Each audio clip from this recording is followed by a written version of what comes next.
everybody, happy Tuesday here at Casking Fire. By now you should have watched, we did a gear minute on the I can't talk today. Transformer piercing nozzle, and the safety minute is on the monkey search, searching cribs and bunk beds and such. Something pretty cool. Kai kind of looks goofy doing it, but if it works, it works. It's Dave Ramage's birthday today, Firefighter Ramage, so we're going to sing happy birthday to him. Corey, let's not. Please don't. I was giving the thumbs down for that. We're not gonna sing happy birthday, but happy birthday, Dave. Other than that, we're gonna move on to our little foam training today. So this is just on Class A foam. This is gonna be a quick and dirty, just like last week was a quick and dirty on wildland fires. This is a quick and dirty on Class A foam. As we know, Engine 6 has Class A foam. We don't really hear it talked about too much.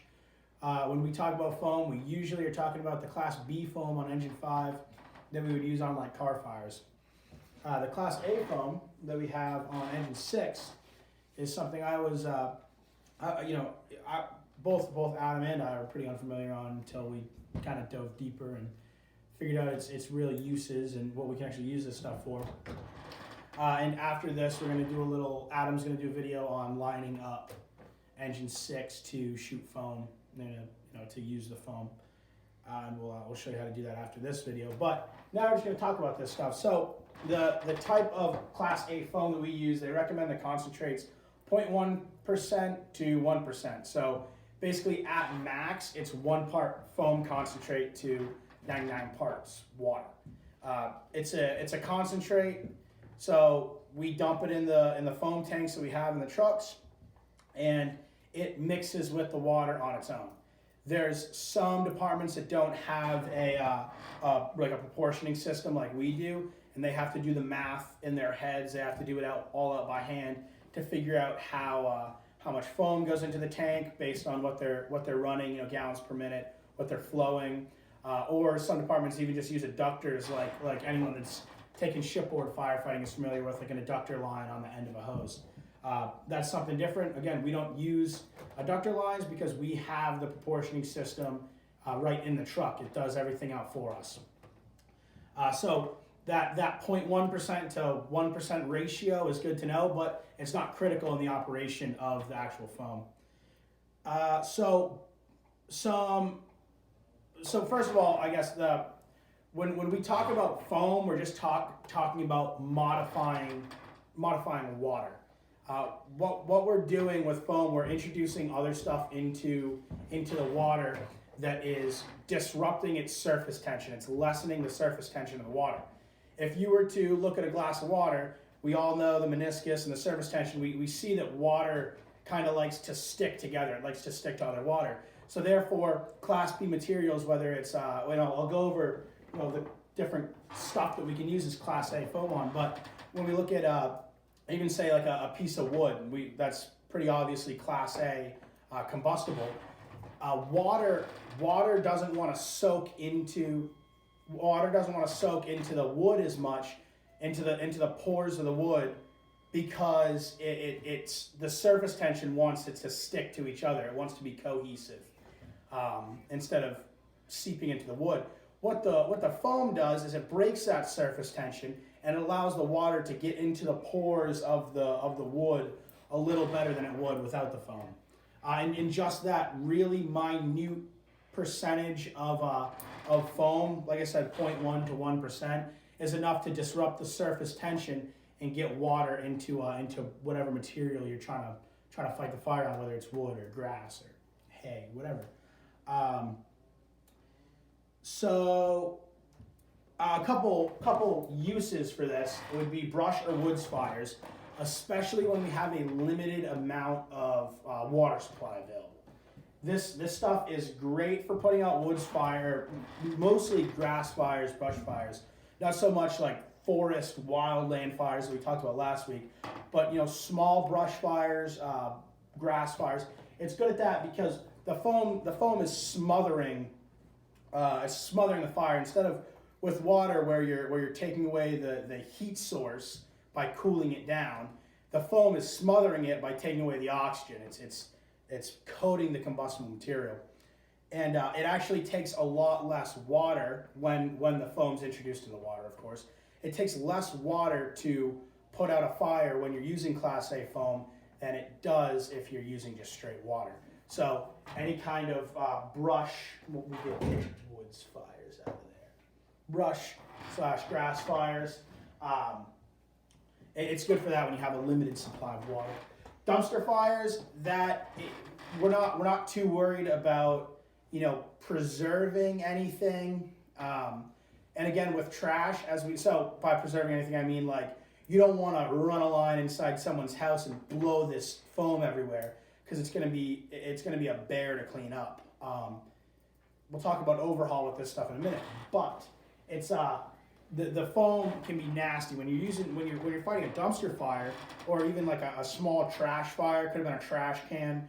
If you start hitting water with that, it's gonna throw flaming trash everywhere, and it's gonna be quite literally a dumpster fire in every sense of the word.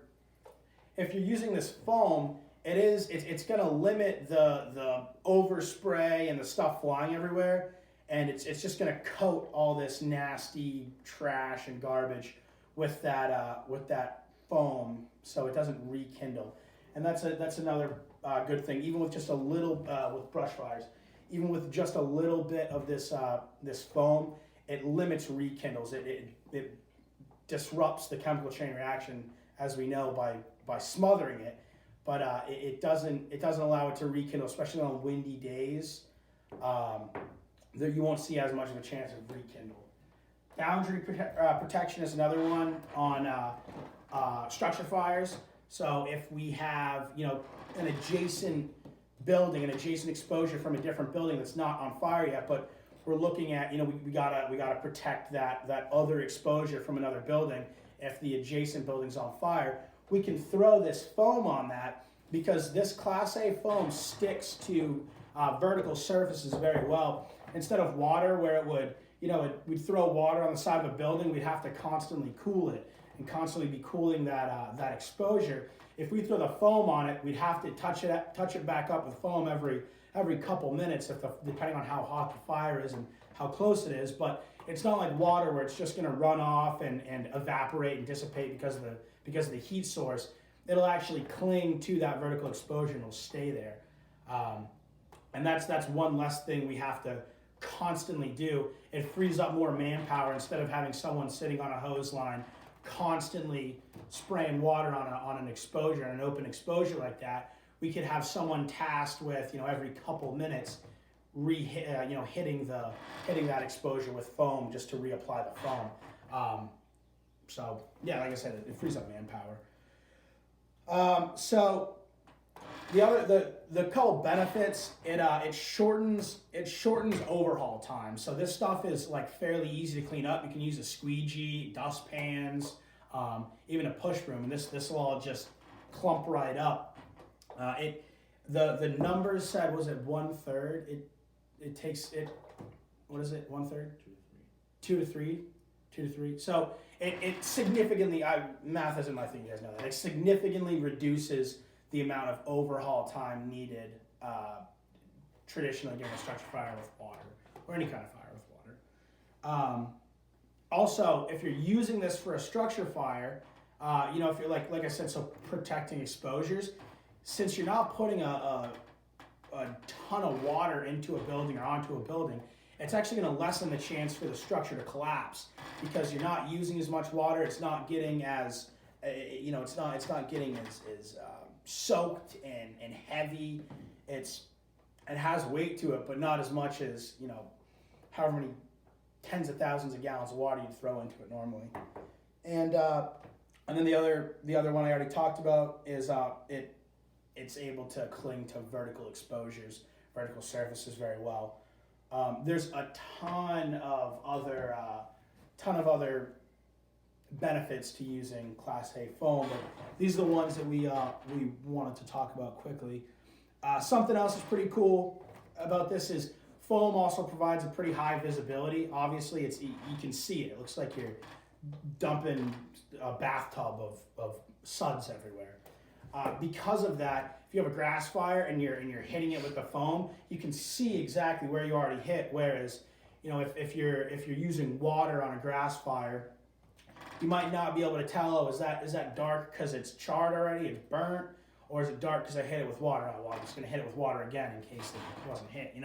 You can see exactly where you're hitting it, and it also provides a larger surface area because it spreads out. Whereas it spreads out more than water would, so it has a better surface area coverage. I think. Oh, so the term that was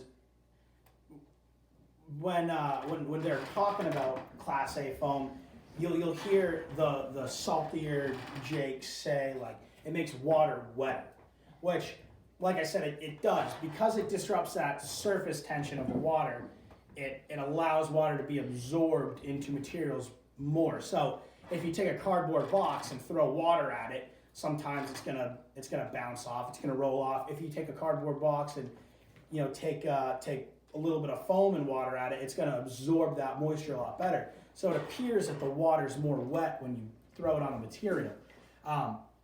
And old school, they would call this light water versus wet water. This is just kind of a little fire history buff moment that I learned while researching all this.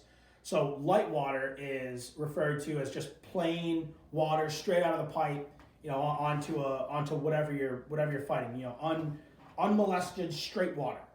If you're using what they would refer to as wet water, it is the foam concentrate mixed in with the water. Because it makes water wet, which I didn't understand that at first, but wet water makes sense. I think that's about all we have for today. We're trying to shorten this up quite a bit because I think we want to go to the back shore and hang out. But that's all I got for you. After this, there'll be a video of Adam lining up the foam system on engine 6, and that'll be it for the week. I think that's it. So thank you guys for tuning in. As always, don't forget to submit your attendance at the form provided. If you forget to, or you can't figure it out, if it isn't working for some reason, let me know. I've had people contact me in the past because it wasn't working, or whatever reason. We can get that figured out. Thanks for watching. Also, thank you, Adam, for the help. He's giving the thumbs up. Adam's providing some help this week, which is very nice on his part. So thanks for hanging out, and we'll see you guys all next week. Have a good week. Stay safe.